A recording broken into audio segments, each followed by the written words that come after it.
Are you worried about your kid's weight? Maybe you just came back from your pediatrician's appointment and were being told that your child needs to lose weight because he or she is in the 95th percentile. And now you're wondering, should I cut off certain foods? Should I put my kid on a diet? Am I failing as a parent? Today, we're breaking down weight versus health, the pressure parents feel, and what actually matters to help kids thrive at every size. It's about supporting kids and families with less fear, more compassion at every size. Welcome to the Messy Bite Podcast.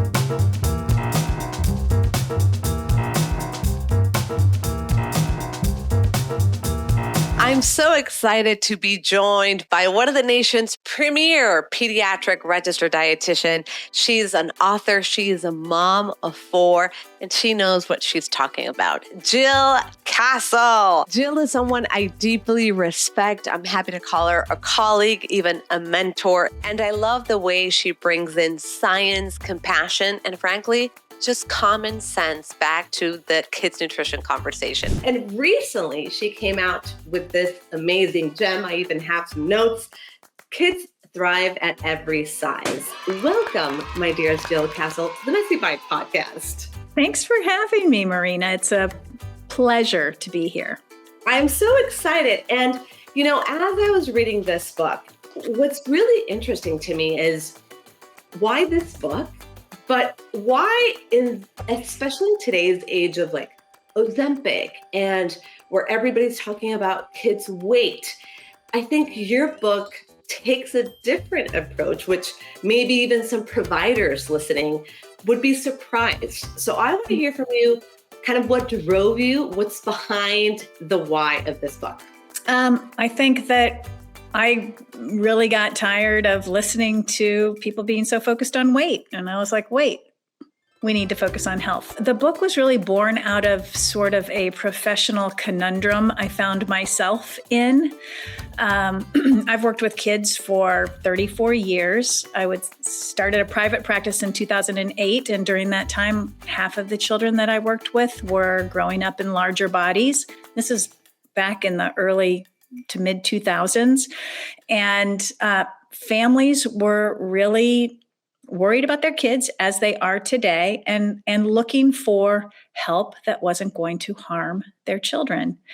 And I believe that I have always practiced from a non-diet, let's focus on habits. We can tweak the nutrition so that it's more balanced, it's more satisfying for your child. And then you have all these other health habits that have just as much impact on a child's growth and health and body size that oftentimes are not talked about at all.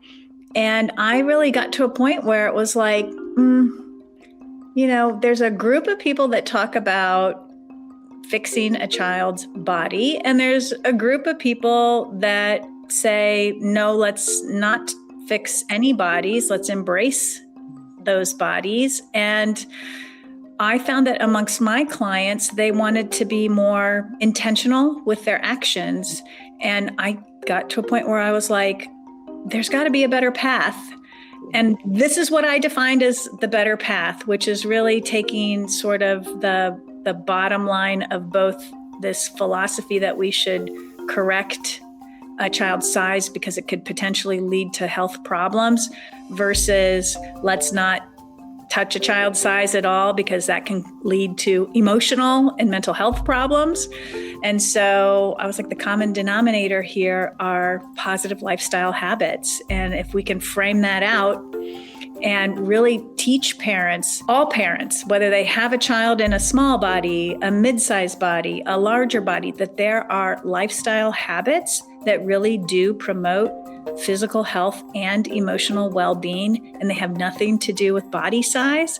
They have everything to do with the day-to-day habits that we establish when children are young. I mean, I love when you say it's not about fixing. So that word of fixing, and yeah, I think many of us, especially in the pediatric nutrition world, maybe I started, trying to fix or this so-called let me put you on a diet. I've been guilty of that. Thankfully, I think I've learned across the years. What if, let's say we have a mom here that maybe has a kid, 6 years old, that just got back from the pediatrician's office. Maybe they're listening to this podcast and they were just told for the first time, your child is overweight or, God forsake, obese.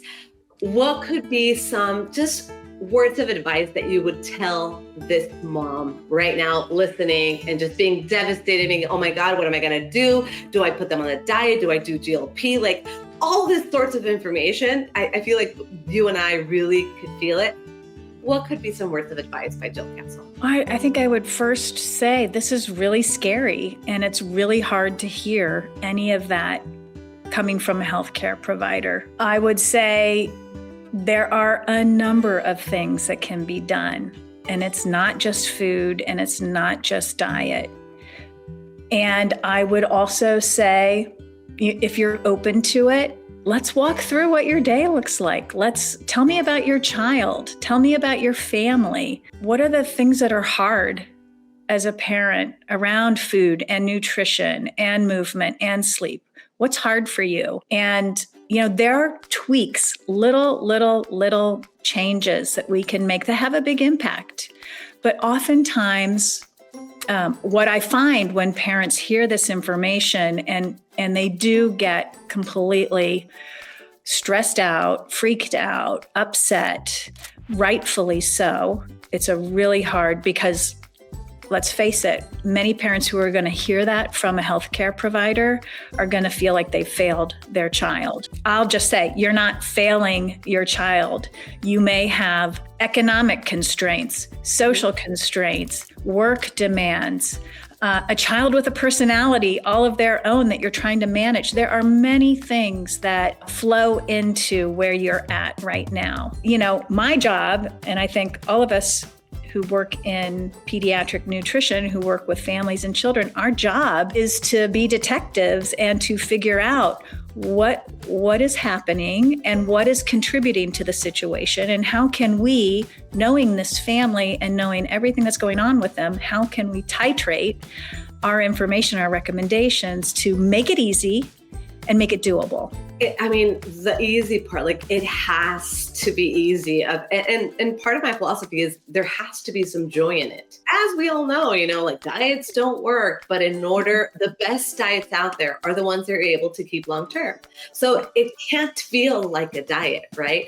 So in your experience, because you have so many years counseling families, what do you think is the hardest part for families? Because I think oftentimes they think we're going to talk about food. And yes, of course, we are going to talk about food. But as you mentioned in the book, there's a lot of other pillars that might not be related to food. Right. Do you find one that is particularly challenging or that's surprising people the most? Or is it frankly food? I think there are some areas that challenge families quite a bit.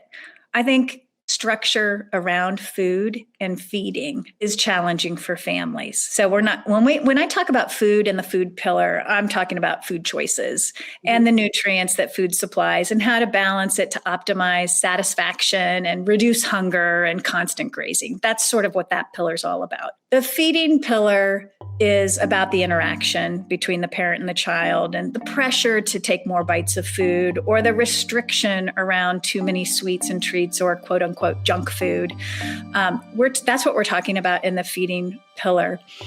What I find that today's families really are challenged with is building structure into the family routine and reducing chaos. The structure, it's meals at a regular time, it's snacks at a regular time, it's bedtimes and wake times and amounts of screen time for the day and movement time and school time and after school activities. There's a lot going on in kids' lives and family lives today.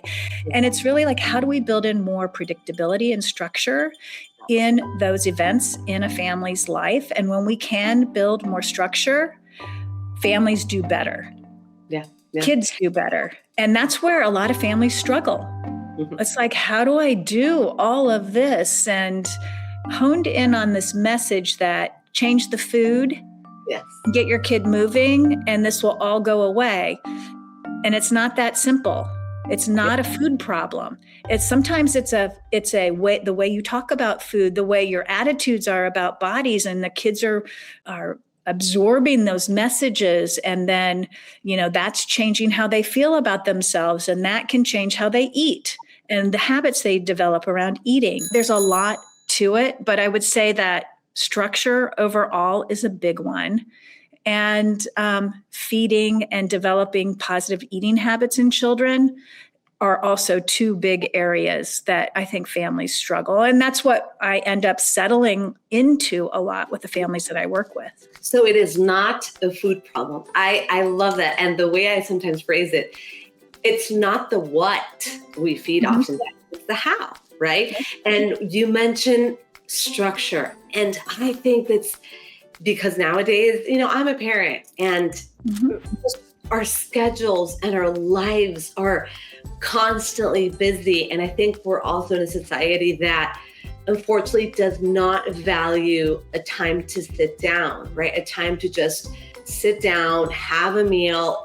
A lot of us might not have that luxury. So it's like structure seems this incredible hill to climb when everything around us, the environment, the soccer practice, I get out of at work until 6. So it's very complex. And I think when parents are listening to this, they often think that we're going to tell them, have more broccoli. Yeah. We're not. We might just say, hey, sit down together and have a meal. And they're like, oh, like, what do you mean, Marina? Like, what? And so everything that you're just talking about, it's not just about the food, it's the how you feed it, it's the what you're saying. It's if you're sleeping, if you're not. Or why you're saying it.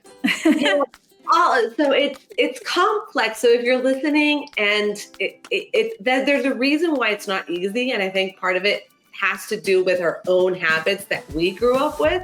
And that could be a different conversation. But I want to get your thoughts on something that you included in one of the pillars, which is social media and screens. Yes. Oh my God. This has become and will continue to be a problem for many teens, kids, parents. What do you say to a parent that maybe uses devices as a way for their child to sit down and eat, or as a way to keep them company, or as a distraction? What's the research? What's the good end? What's the bad end? Tell us what you would say. What would I say? Well, the first thing I would say is you don't have to get rid of screens altogether. Okay. But like everything else in a life, there's a sweet spot where it's beneficial and a point at which it's not beneficial. And I also really try to get my families to figure out an amount of screen time that feels right for them. And so it could be different for every family. What do we know? Kids can learn a lot from screens. That's the positive thing, especially with good quality content. The research tells us that kids can, it's an educational resource. It can be beneficial for kids. It can be social for kids. So for kids who are gaming, that might be their only social outlet. There's some positive things that come from that. But we also know that too much screen time can interfere with sleep.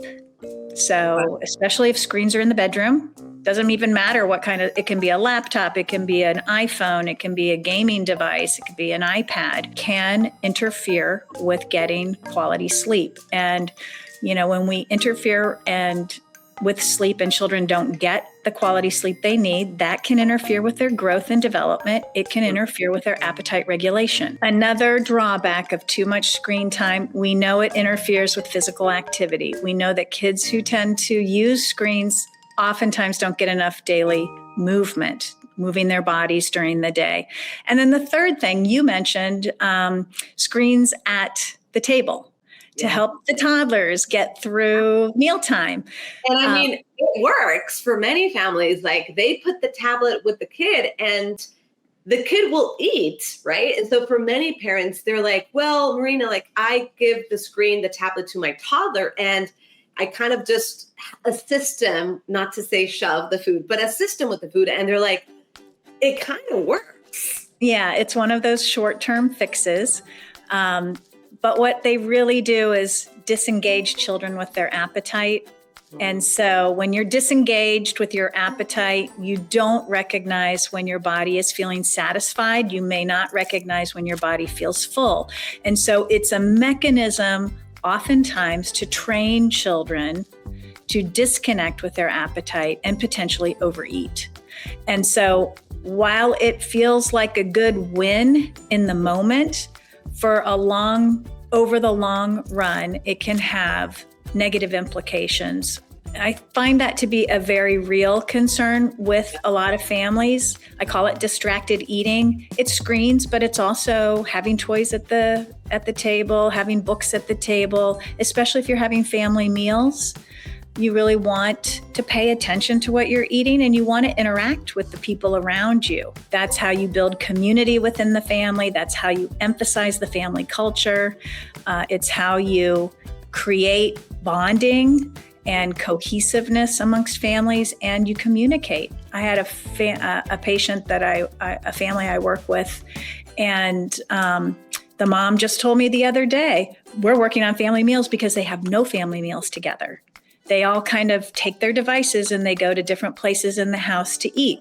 This is very common. But one of the things that we decided was one of our goals was to get this family around the table at least 3 days a week. What do we talk about? Our children have bad manners. It's so frustrating for my husband to be, there's a lot going on just to get the family around the table. But they did it.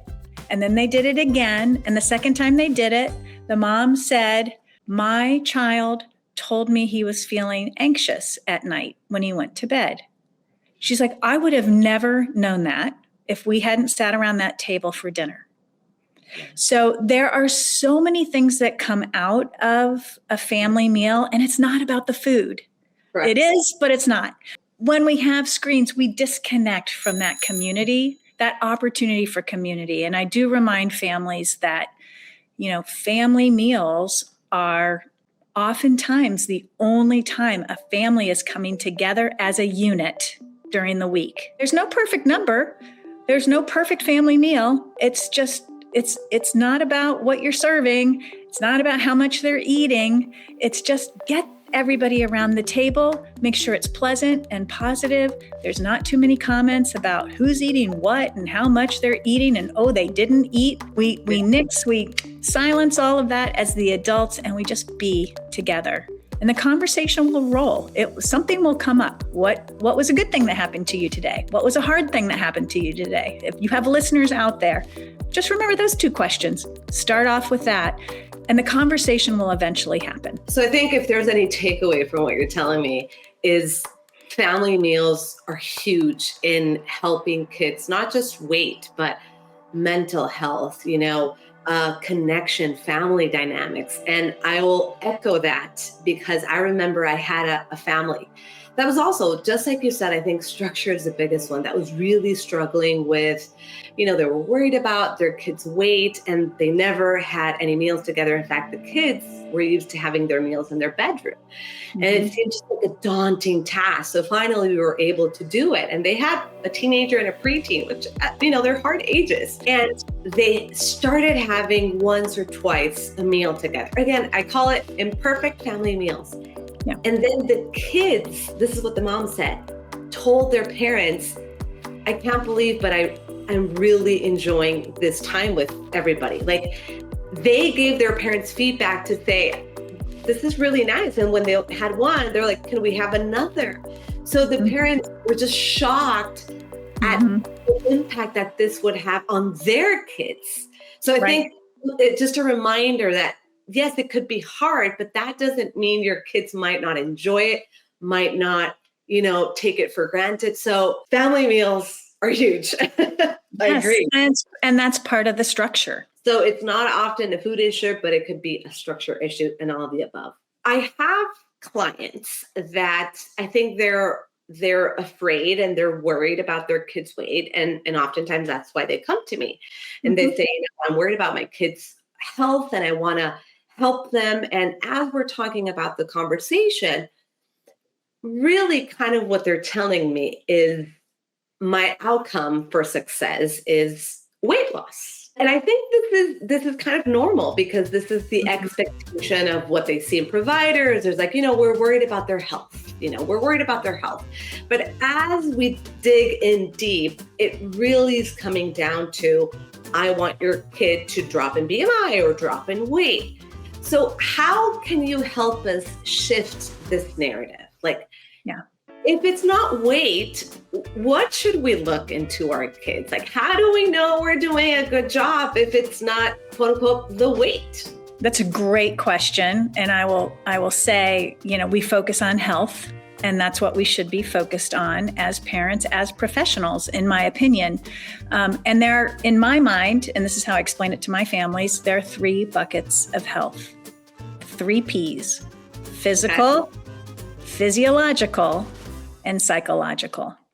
So the physical health bucket: is your child able to move, play, run around, keep up with their friends, do all the play, movement they want to? Are they able to sleep and get a good night's sleep without sleep apnea, without some of the other things that can keep them up at night? So that's the physical health bucket. If they're out there thriving in their lives physically, we don't have a problem. Right. But if they can't move because it hurts their joints, if they can't keep up with their friends, if they aren't able to play a sport they really want to, if they can't get a good night's sleep, we don't have a full physical bucket. Physiological bucket. So this is the metabolic bucket or the physiological bucket. Are all the internal organs working? Are they working optimally? Is the heart working? Are the lungs working? Is the liver working? The digestive system working? And that's where we have our wonderful medical professionals to help us understand a child's physiology. Are their labs normal? Yeah. Or do they have hypercholesterolemia? Do they have high blood pressure? Do they have fatty liver disease? Are they pre-diabetic? In those instances, the physiological bucket is not full. We need to work in that area to improve it, right? Yeah. And then the 3rd bucket of health is psychological. So does your child feel confident? Are they engaged with their friends? Are they social? Are they showing signs of good self-esteem? Or are they showing signs of poor body image? Are they showing signs of depression and anxiety? Are they showing signs that they don't have a social circle? They feel left out. In that instance, the mental health bucket or the psychological bucket can use some work. When we talk about health, and this is how I talk with all my families, and I hope this came through in the book, that this is what we are focused on. We want our children to be healthy, and we want them to be happy. And so weight doesn't have anything to do with those things. Yeah. So if I have a child who's got hypercholesterolemia, I'm not saying you need to lose weight. I'm saying, let's look at your diet and let's make some adjustments here to get rid of, maybe you have too much saturated fat in your diet. Can we swap out some foods for monounsaturated or polyunsaturated fats? Right? We're going to treat the hypercholesterolemia. We are not fixing sort of the weight, but we are honing in on these buckets of health where we want to optimize them so that children can be healthy and they can be happy and they can thrive in their lives. So physical, psychological, and physiological. And I think this can be a great reminder for parents that yes, maybe their kid is in the higher end of the BMI or the percentages, but how do we move past just the weight? How do we even retrain ourselves and retrain other families? Because that's oftentimes what I have to do. I see the weight, right? But let's look at other things, everything that you just mentioned, all those kind of like checklists. And how do we move away from just he's unhealthy because he's in a larger body, or the same, we could say the same thing because he's in a thinner body.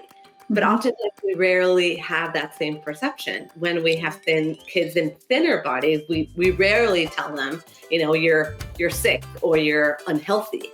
Right. We may just perceive that as normal, or he's just thin, right? If you have a family that comes to you that has a child in a larger body and they are showing some physiological signs of, a health condition that needs to be addressed, there are things we can do to address those things. And it might be changing the food. It's not necessarily put them on a diet, because when I think of put a person on a diet, I'm thinking of, your calorie restriction, low calorie, fast weight loss. That's not what we do with children, because we want to optimize their growth. We want to, it may be, though, that when we go through a nutrition assessment and a dietary assessment, there are obvious areas where we can tweak and help the family get to a healthier place. It's not a diet. It's adequate nutrition, it's adequate protein, it's adequate fiber, and making sure that, that energy and that protein and that fiber is happening at different parts of the day at predictable times, so that that child is not hungry all day, that child is feeling satisfied after eating. And just even tweaking that food is not going to be enough. It's going to be, we're going to do some movement. We're going to check on your sleep and make sure you're getting enough sleep. We're going to look at, how much screen time, how much time are you sitting around in the house, right? We're going to look at all of it. Optimize health is going to be the key word.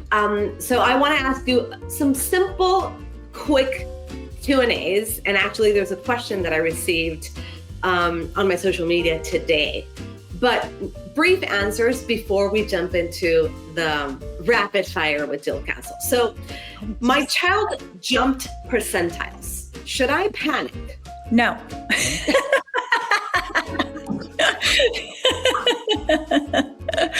No, don't panic. We don't panic. Is there a moment when they should be more concerned if they continue seeing their BMI, or should we just completely disregard BMI? No, I like to look at BMI as sort of a retrospective lens on what's going on with your child's overall growth. Theoretically, we want to see children growing in a similar percentile throughout childhood, whether they've always, been above the growth curve, in the middle of it, below it. We want to see consistency over time. When we see a jump up, we don't panic, but we do take note as a parent. We don't freak out. The doctor doesn't freak out. The dietitian doesn't freak out. We take note and we say, what's been happening over the last 6 months? What's life been like? What have been the challenges? What have been the stressors? What are your routines like? Like, we get curious. We get curious. I love that. We get curious. We love that.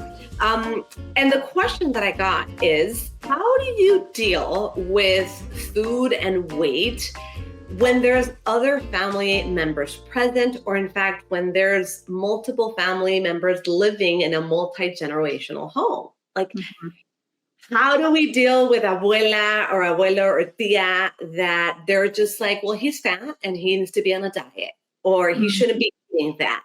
What's your take on that? When others outside of the family or in the extended family comment about a child's body, the foods that they eat, their health, it's shaming. And it can be very damaging to a child's self-perception and their worthiness. And so I want to say to all parents out there, and I say it very bluntly, that is not good for your child to hear that. Even though it's well-intended, it may be well-intended, it may not be well-intended. But we make mistakes with good intentions all the time. And that can be very harmful to a child. And so when we're talking about raising children who thrive, we are focusing on health and happiness. Shame does not equate to happiness. Shame leads to oftentimes a lifetime full of struggles around food and body. And so if you're a parent of a child who's getting these comments, I encourage you to support your child and to say things like, that's not okay to say to another person. Your body is not a problem. You are a good kid. We love you to the moon and back. And I'm going to go talk to that adult, and I'm going to talk to them about how we think about bodies in our home and how we talk about bodies. And I'm going to ask them to not say that to you again. And would you personally intercede in that moment? So if somebody is saying in that moment, would you say, that's not what we're doing? Or would you kind of recommend, I think it depends on the situation, but what is there a best approach of saying kind of so your child hears it, to say, I'm advocating for you, this is not the way we talk, and then having a deeper discussion? Or should we just kind of hold that thought and have a deeper discussion on the side? I think it depends on the family dynamics. I think it depends on the situation. My maternal instinct would be to remove the child from that area as quickly as possible, distract, and let's go over here. And then I would deal with the child first. We want that child to feel loved and to feel okay, and to not sit with any sort of ambiguity about who they are, what they are, and how good they are. So I would care for the child first. It's kind of like when your child gets injured, or when your child hits another child, you always go to the other child, the person who was the victim, and you take care of the victim first. And then you deal with the person who's the perpetrator. I think in the same situation, protect that child, tell that child they are good, they are loved, they are not a problem, and then deal with the perpetrators. In a kind way, in a very measured but very clear. I don't want you talking to my child that way. Yeah, because at the end, we're not going to be able to control everything in the outside world, right? But we can control how your child feels about themselves, their body image, that's the part that I think for me really resonates. What you're saying is, this is what you can control, how your child feels. If he feels loved, accepted, worthy, that's what you hopefully can continue to build. I don't know if we can control how they feel, but I do think we can control how we intentionally support them. True.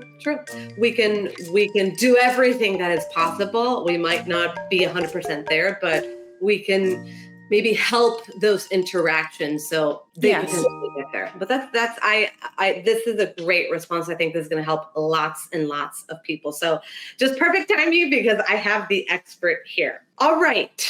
So it is now the end of this wonderful interview with Jill Castle, but now we're going to do some fun Q&A, because one of the reasons that I love Jill Castle is that she's a pro. She's the mom of 4 adults. They're not even teens anymore, right, Jill? Mm-hmm. No, they're adults living their own lives. All the experience in the world. So it is time for our rapid fire with Jill Castle. All right, Jill, what is one feeding mistake you made as a first-time parent that other parents might be surprised to hear?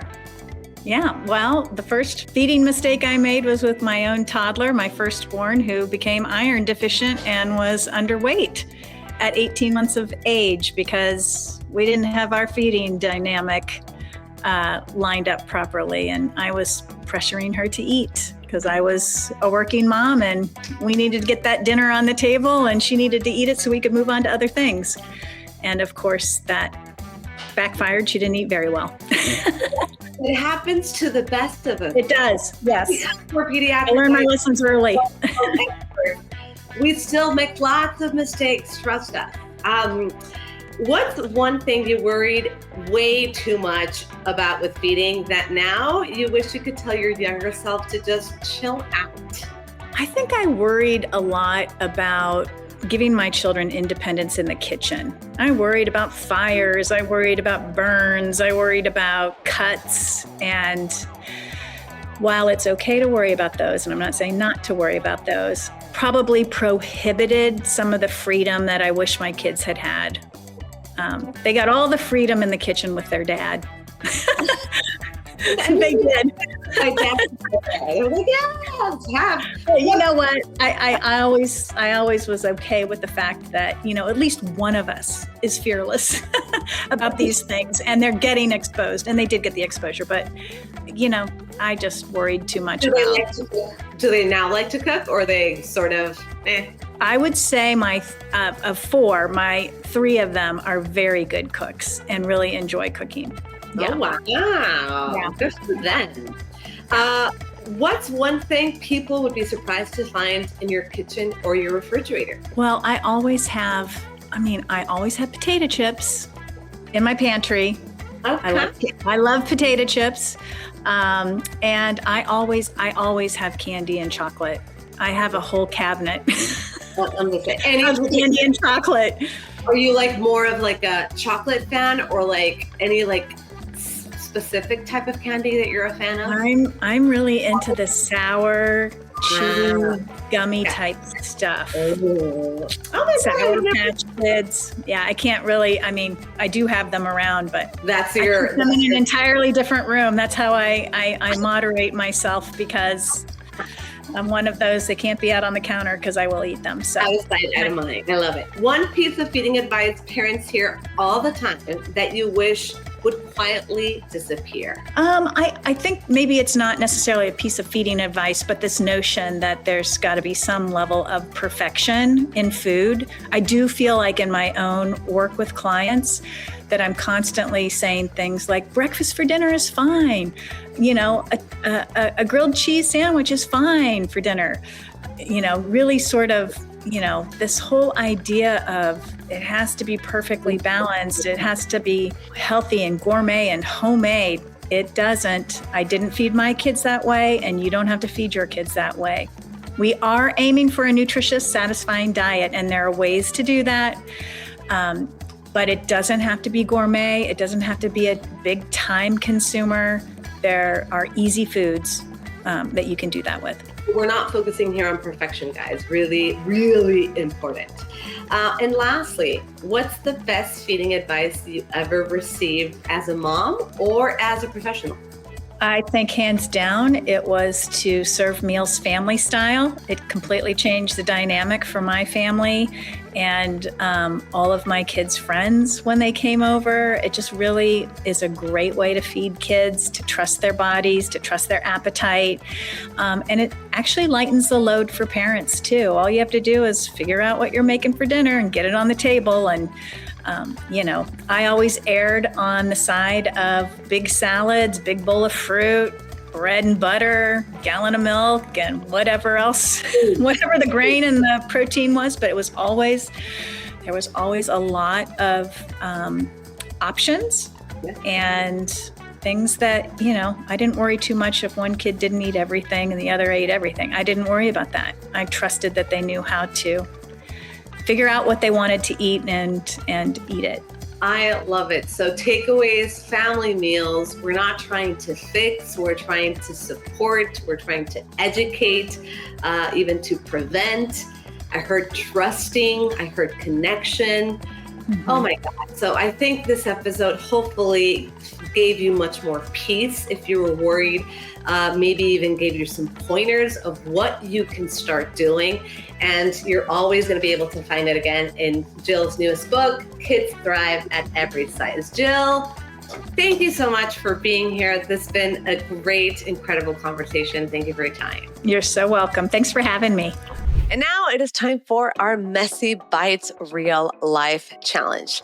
So after today's conversation, I hope you have a better definition of what we think about health. So I want you to start asking, how are you viewing your kids' health? If you are worried about your kids' weight, I want you to think back to physical health, psychological health, and physiological health. If you're able to answer these in a yes without a question, then I think we're on the right track. But if you're worried in any of these 3 Ps, then it might be a great time to either talk to your pediatric registered dietitian, talk to your doctor, and just have an open conversation of what we could do to start optimizing your kids' health. And I'm going to take it one step further. For this week's real life challenge, I want you to try a family style meal at least one day out of the week. What I call imperfect family meals. I don't care what you serve. I just want everybody, or at least whoever is available, a caretaker, abuela, another sibling, sitting down, no cell phones, bring all the food in the table, and try to minimize the conversation about food or forget the weight. I just want you to have a good time, enjoy, spend at least 20 minutes there, and let me know how it goes. Was this surprising? Was it easy to do? Was it just impossible? And you're like, Marina, this is not going to happen. I hope this episode was reassuring. It gave you some pointers on what to do, when to worry, and when not to worry. And as always, please remember to subscribe. Send this to a friend, to a colleague, amiga, vecina. The more people join, the more we can start raising a generation of healthy and positive eaters. Hasta la próxima. It's been a pleasure. Thanks for watching or listening.